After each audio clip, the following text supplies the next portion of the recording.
Stauber, two names that resonate with hardworking Americans, two men who stand tall for the values we hold dear. They represent the heartland, the forgotten men and women who make this country tick. Emmer, a fighter for our freedoms, a staunch defender of our Constitution. Stauber, a man of the people, a tireless advocate for his constituents.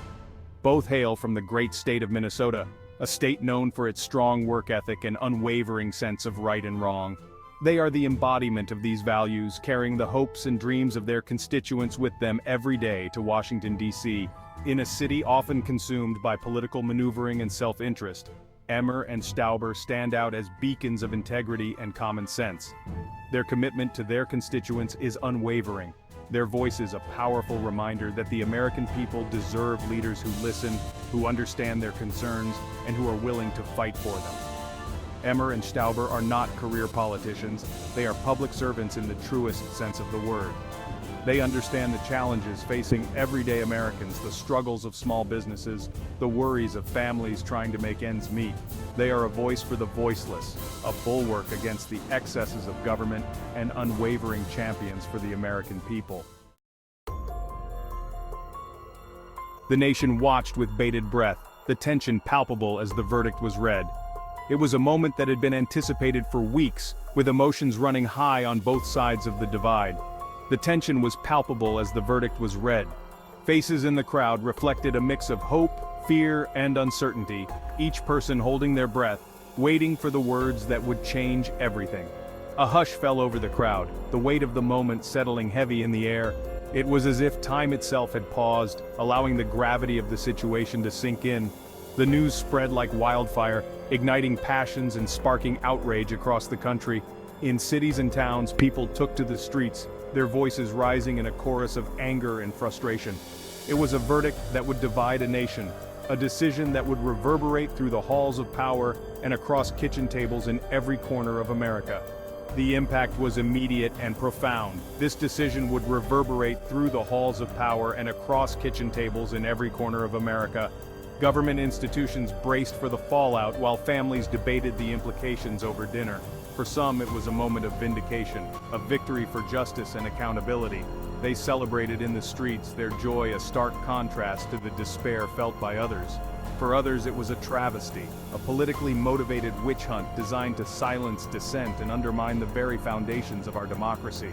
Their disbelief and frustration were palpable, their voices loud and unyielding. The divide was stark, the emotions raw, as Americans grappled with the implications of this momentous decision. Heated discussions erupted in homes, workplaces, and public spaces, each side convinced of their own righteousness. The verdict, it seemed, had only served to deepen the chasm that already existed within the nation, pushing us further apart at a time when unity was needed most. The gap between us widened, threatening to become an unbridgeable divide. The airwaves crackled with debate, pundits and politicians alike weighing in with their own interpretations of the events that had unfolded.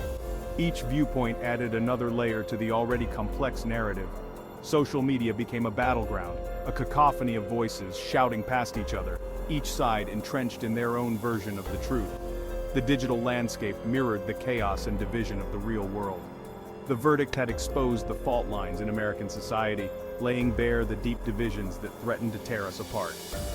The fractures were not new, but they had been brought into sharp relief by this pivotal moment. In the aftermath of the verdict, one thing was clear. The nation was at a crossroads, facing a choice between unity and further division. The path we chose would define our future, for better or worse. The path forward was uncertain, the stakes higher than ever before. The choices we made in the coming days and weeks would determine whether we could find common ground or continue to drift further apart. The verdict, it seemed, had not brought closure, but rather marked the beginning of a new chapter in this deeply divided nation. A chapter that would test our resolve, our values, and our commitment to each other as Americans. Emmer and Stauber speak out, echoes of disbelief. Tom Emmer and Pete Stauber, true representatives of their constituents, did not hesitate to echo the sentiments of countless Americans. Their voices, filled with conviction and determination, carried the weight of a nation grappling with a controversial verdict. They spoke out against the verdict, their voices strong and unwavering in their condemnation of what they saw as a blatant miscarriage of justice. Their speeches were not just words, but a call to action, a plea for fairness and integrity in a system they believed had failed.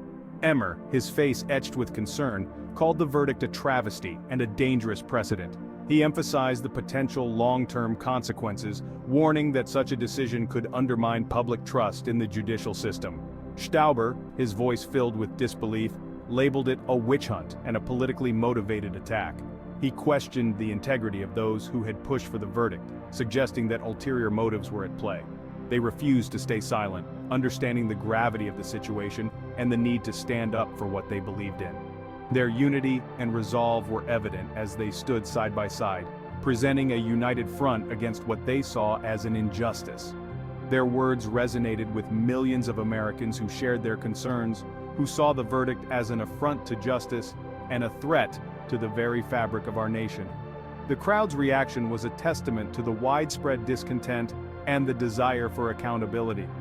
Emmer and Stauber's response was not one of blind allegiance, but rather a measured and reasoned critique of what they perceived as a flawed process. They meticulously reviewed the case details, seeking to understand where the system had gone wrong. They pointed to inconsistencies in the evidence, raised questions about the motivations of those involved, and highlighted the dangerous precedent this verdict set for future cases. Their analysis was thorough, aiming to shed light on the complexities and potential biases that may have influenced the outcome. Their arguments were clear, their message powerful. This was not justice, but rather a dangerous perversion of it. They called for a re-evaluation of the case, urging for transparency and fairness in the judicial process. They understood the anger and frustration felt by so many Americans, the sense of betrayal that this verdict represented. Their empathy was palpable as they listened to the concerns and fears of those who felt let down by the system.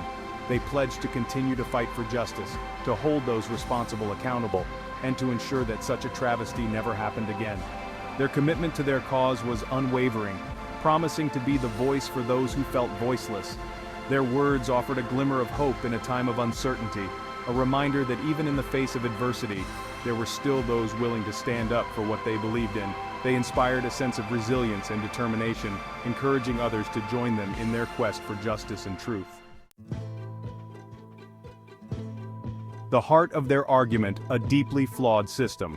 At the heart of Emmer and Stauber's argument was a profound distrust of the system that had produced this verdict. They believed that the mechanisms of justice had been compromised, manipulated by those with vested interests. They saw it as a system rigged against those who dared to challenge the status quo, a system more concerned with silencing dissent than seeking truth. This perception was not born out of paranoia but from a series of events that seemed to confirm their worst fears. They pointed to the relentless media attacks, the leaks of confidential information, the constant barrage of accusations and innuendo as evidence of a coordinated effort to destroy a man before he even had a chance to defend himself. The media, they argued, had become a tool for those in power, used to shape public opinion and crush opposition. They questioned the motives of those involved, highlighting their past biases and political affiliations. These affiliations, they suggested, had colored their judgment and influenced their actions, leading to a biased and unfair process. They argued that the pursuit of justice had been abandoned in favor of a politically motivated witch hunt designed to appease a certain segment of the population and score political points. This witch hunt, they claimed, was not about finding the truth but about destroying a political adversary. Emmer and Stauber's concerns resonated with millions of Americans who had lost faith in institutions they once held sacred. These Americans saw their trust eroding as they witnessed what they perceived to be a blatant misuse of power. They saw the erosion of due process, the politicization of the justice system, and the relentless attacks on anyone who dared to question the narrative being spun by those in power. This erosion, they believed, was a threat to the very fabric of democracy. The verdict, they argued, was not an isolated incident, but rather a symptom of a much deeper problem, a systemic rot that had infected the very core of our democracy. This rot, they warned, could lead to the collapse of democratic principles if left unchecked. Emmer and Stauber's message was clear. This was not simply about one man or one verdict, it was about the very soul of America. They called for a return to the values that had once made the nation strong and just. It was about the fundamental principles of fairness, justice, and due process that had long been the bedrock of our nation. These principles, they argued, were being undermined by those who sought to gain power at any cost. They vowed to continue to fight for these principles, to expose the flaws in the system, and to hold those in power accountable for their actions. Their fight, they said, was not just for themselves but for future generations who deserved a fair and just system. Emmer and Stauber called on the public to join them in their fight, to demand transparency and accountability from their leaders. They believed that only through collective action could the system be reformed and the rot be removed. They painted a vision of a reformed system, one where justice was truly blind, and where every individual, regardless of their political affiliations, could expect a fair trial. This vision, they hoped, would inspire others to take up the cause and work towards a better future. In the end, Emmer and Stauber's message was one of hope. Despite the flaws and the rot, they believed in the possibility of change. They believed that with enough effort and determination, the system could be reformed and justice could once again be served. Their call to action was clear. Do not accept the status quo, do not be silenced, and do not lose hope. Together, they believed, the people could reclaim their institutions and restore the principles of fairness and justice that had once defined the nation.